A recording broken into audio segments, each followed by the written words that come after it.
Pourquoi est-ce que j'avais cette idée? Parce que c'est très difficile de rentrer le cacao dominicain en Haïti ou le cacao d'Haïti en République dominicaine. Le Cap-Haïtien a toujours été une ville touristique, une ville fière. C'est d'offrir quelque chose, que ce soit dans la Caraïbe ou dans l'Amérique centrale, c'est d'avoir notre Chocolate Lounge.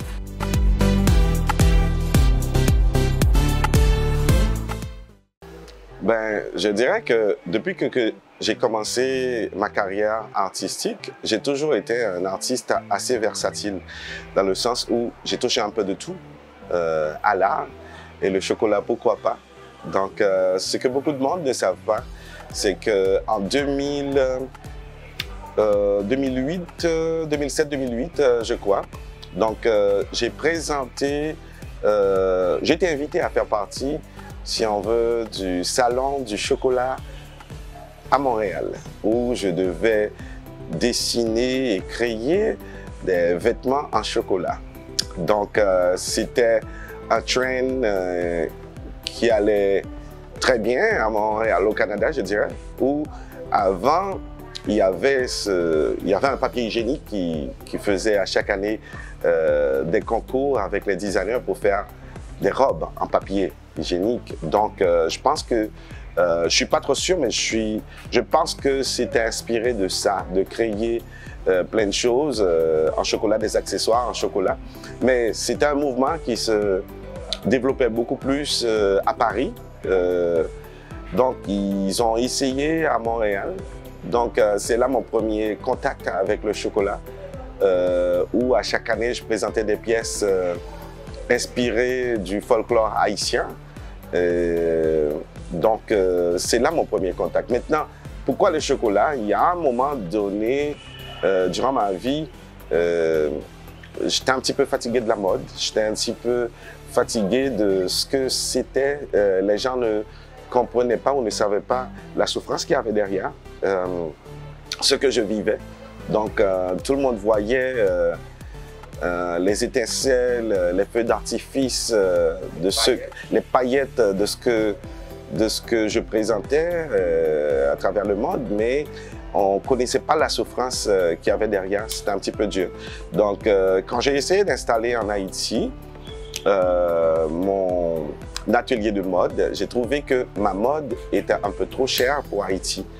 Durant une visite au Cap, ma ville natale, et j'ai pu comprendre qu'il y avait beaucoup de cacaoyers ici, qu'on cultivait beaucoup le cacao, et je me suis dit pourquoi pas. Mais j'avais aucune notion, aucune vision, j'avais rien en tête pour devenir chocolatier aujourd'hui. Je voulais juste avoir, à l'époque, je connaissais pas le terme, je disais je veux avoir une factory de chocolat. Et quelque chose du genre. Puis au fil des années, j'ai compris que c'était plus important d'avoir un laboratoire qu'une factory. Donc je suis beaucoup plus à l'aise dans avoir un laboratoire qu'une factory. Et aujourd'hui, c'est quoi la différence? Puisqu'on est à la période où tu sais. La différence, c'est qu'avoir une factory, on va produire des milliers et des millions. Et ça veut dire aussi qu'on fait appel à beaucoup plus de machines que l'humain. Ça veut dire aussi qu'on fait appel à des produits synthétiques, des produits chimiques. Ou par exemple, si les chocolats qui sont produits en laboratoire, derrière, dans l'emballage, vous allez avoir quelque chose comme chocolate cacao flavor. Ça veut dire que c'est pas du vrai cacao qui est là, donc c'est développé chimiquement parlant, et c'est pas un travail d'artisan. Tandis qu'en laboratoire, l'humain intervient beaucoup plus que les machines, et on peut créer, on peut être sûr de notre produit. Nous autres, nous développons un produit biologique, un produit organique, donc tout est naturel. Donc bien sûr, à travers le monde, tout le monde connaît le trend. Tout ce qui est organique est cher. Donc voilà, c'est ça la différence entre eux. Et ensuite, le chocolat fait en laboratoire est beaucoup plus travaillé par un chocolatier artisan, je dirais. Donc le chocolatier artisan pour ne pas confondre avec l'artisan comme on connaît en Haïti. Le chocolat artisanal, c'est fait en petite quantité. Hein. Deuxièmement, c'est de produits de haute gamme. Donc, l'artisan en chocolaterie est vu différemment. Mais aujourd'hui, Makaya et ensuite Quisqueya. Pourquoi Makaya et pourquoi Quisqueya? Makaya, si tu as suivi un peu mon parcours dans la mode, la majorité de mes collections ont toujours eu un nom, le nom d'une ville ou de quelque chose en Haïti. Donc, Haïti a toujours fait partie de mes créations et j'ai toujours voulu donner à Haïti cette aura positive à travers ce que je faisais. Et par exemple, mes dernières collections avant que je prenne une pause en mode, la collection qui a fait beaucoup plus de bruit, c'était 15 coffres. Ensuite, il y a eu Sans Souci. Sans Souci, c'était après ma première visite en Haïti. Donc, j'ai toujours eu des noms qui ont des références à une belle ville ou à quelque chose d'authentique haïtien.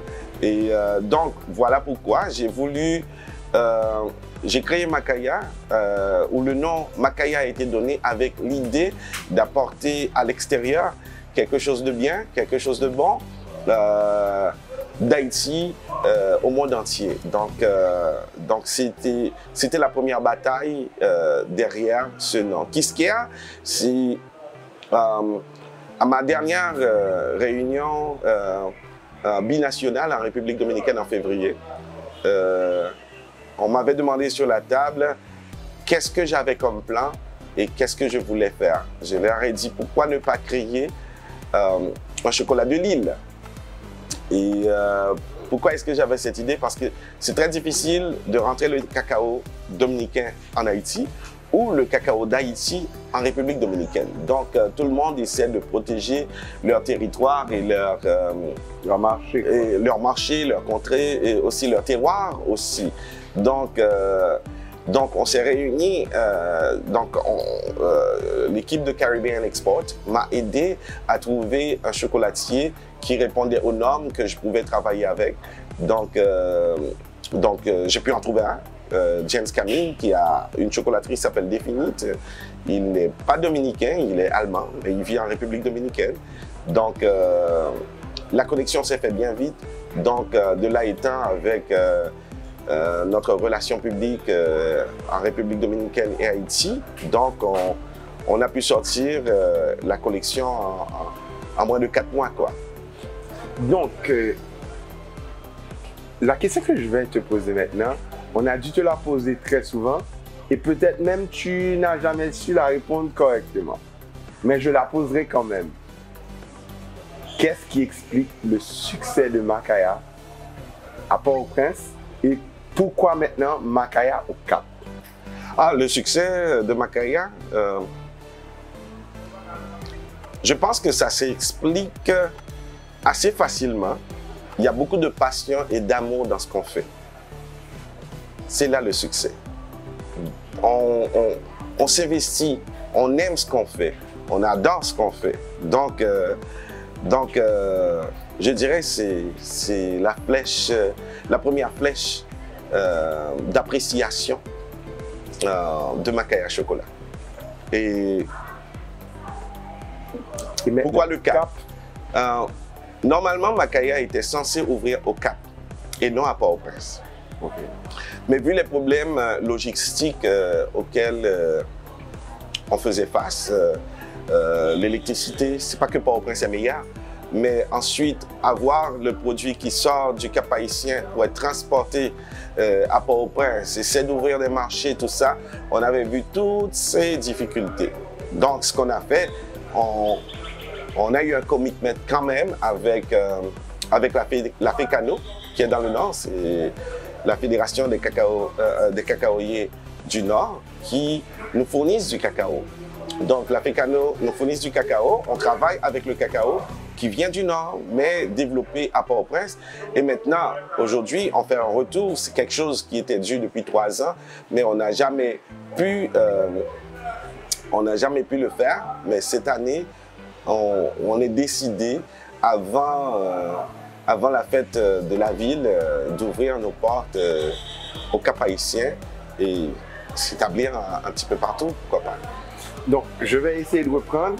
Cela veut dire qu'avant la fête du Cap, cette année, en 2022, il y aura Makaya au Cap avec du cacao capois, du chocolat travaillé au Cap, disponible en plein centre-ville capoise.